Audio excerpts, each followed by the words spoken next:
Hello guys, आज हम पढ़ेंगे प्रयत्न के आधार पर व्यंजन के भेद। इसमें सबसे पहले आएगा आपका स्पर्श व्यंजन।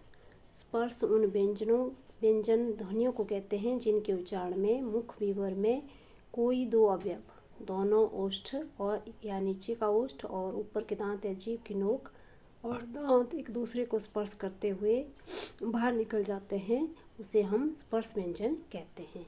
ठीक है, तो क्या होता है, दोनों ओष्ठ या नीचे का ओष्ठ और ऊपर के दांत या जीभ की नोक और दांत एक दूसरे को स्पर्श करते हुए बाहर निकल जाते हैं। ठीक है, तो उसे क्या बोलते हैं, हम स्पर्श व्यंजन कहते हैं। इसमें इम्पोर्टेंट है आपका स्पर्श व्यंजन कौन कौन से होते हैं। क से म तक आपके स्पर्श व्यंजन माने जाते हैं और स्पर्श व्यंजनों की संख्या 25 है। ये आपने याद रखना, इसमें स्पर्श व्यंजनों की संख्या 25 है और स्पर्श व्यंजन जो है क से लेकर के म तक माने जाते हैं, जिसमें आपका क वर्ग आ जाएगा, च वर्ग आ जाएगा, ट वर्ग आ जाएगा, त वर्ग आ जाएगा और प वर्ग आ जाएगा। ये आपने याद रखना है, क वर्ग, च वर्ग, ट वर्ग, त वर्ग, प वर्ग। आगे पढ़ेंगे हम अथस्थ व्यंजन। अथस्थ व्यंजन कौन हुए, वर्णमाला के बीच स्थित होने के कारण जो है आपके अथस्थ व्यंजन, जो वर्णमाला के बीच स्थित होने के कारण इन्हें य र ल व अथस्थ कहा जाता है।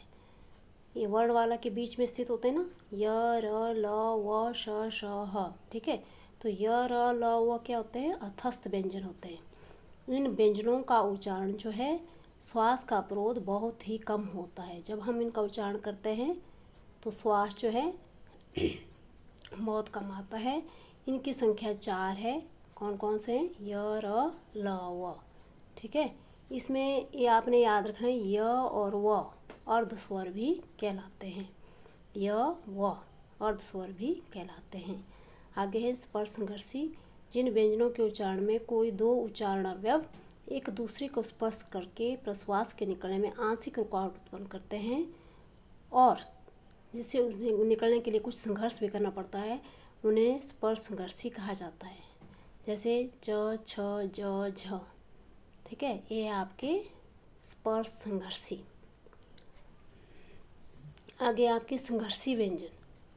संघर्षी व्यंजन कौन होते हैं, संघर्षी व्यंजन होते हैं जिन व्यंजनों के उच्चारण में दो बांगांग एक दूसरे से मिलकर प्रश्वास के मार्ग का इतना संकरा कर देते हैं कि उसे बाहर निकलने के लिए काफ़ी संघर्ष करना पड़ता है, उसे कहा जाता है संघर्षी व्यंजन। जैसे ख है, ग है, ज है, फ है, स है, श है, ह है, उसे ऊष्म ध्वनि भी कहा जाता है। ठीक है, तो ख, ग, ज, फ, श, श। ठीक है, और इनमें से आपने याद रखना है पार्श्विक व्यंजन। पार्श्विक व्यंजन जो है बहुत ही इम्पोर्टेंट है। पार्श्विक व्यंजन आपका कहीं पे भी पूछा जा सकता है, जिनके उच्चारण किसमें जीवा की नोक मूर्धा को छूती है। ठीक है, तो इसको कहा जाता है पार्श्विक व्यंजन। कौन है इसमें, हिंदी की एकमात्र ल ध्वनि। ठीक है, ल जो है वो क्या है, पार्श्विक है, ल पार्श्विक। ठीक है, आपने याद रखना है, ल ध्वनि जो है वो पार्श्विक मानी जाती है। आगे है लुंठित। लुंठित ध्वनि के उच्चारण में जीवा की नोक बेलन की भांति लुढ़कर व सरेआम सूढ़े को शीघ्रता से एक से अधिक बार छूती है। हिंदी में र। ठीक है, कौन सी ध्वनि है, लुंठित, र ध्वनि। ठीक है, पार्श्विक है ल और लुंठित है र। पार्श्विक है ल और लुंठित है र, ये आपने याद रखना है। और लास्ट में उत्क्षिप्त। उत्क्षिप्त व्यंजन कौन होते हैं, उत्क्षिप्त ध्वनियों के उच्चारण में जीवा की नोक तालु को झटके से छूटकर हट जाती है। जीवा के ऊपर की ओर झटके में जाने के कारण इन ध्वनियों को उत्क्षिप्त कहते हैं। ठीक है, जैसे आप उच्चारण करेंगे ढ़ ढ़, ढ़ ढ़, दोनों को सेम ही बोला जाता है। ठीक है, तो इन ध्वनियों को क्या कहा जाता है, उत्क्षिप्त। ठीक है, याद रखना है कि जो दो ध्वनियाँ होती है जिसके नीचे बिंदी लगी हुई है तो उसे क्या कहा जाता है, उत्क्षिप्त ध्वनियाँ कहा जाता है। लुंठित आपने याद रखना है, र है, पार्श्विक ल है और स्पर्श व्यंजन कौन से हैं, क से लेकर के म तक आपके स्पर्श व्यंजन है।